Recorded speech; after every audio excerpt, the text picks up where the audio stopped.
வச்சேன், ஆனால் தூங்கவே இல்லை.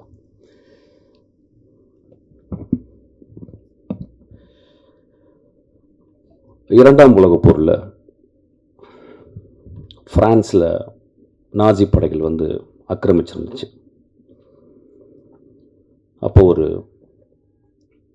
நாசி ஆஃபீஸர், ஜெர்மன் ஆஃபீஸர், அவர் வந்து பிக்காசோனுடைய வீட்டுக்கு போகிறாரு. அந்த வீட்டில் அப்போ தான் வரைஞ்சி முடிச்சிருந்த ஒரு பெரிய பெயிண்டிங், அந்த பெயிண்டிங் பேர் குவர்னிகா. அதை அந்த நாசி ஆஃபீஸர் பார்த்துட்டு,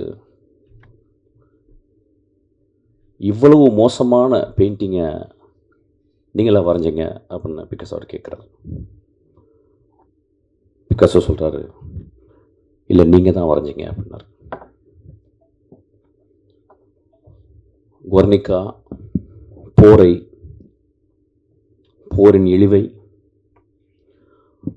போரின் தேவையற்ற தன்மையை, உலகத்தில் குவர்னிகா மாதிரி இது வரைக்கும் எந்த ஒரு கலைப்படைப்பும் விமர்சனம் செய்யவில்லை.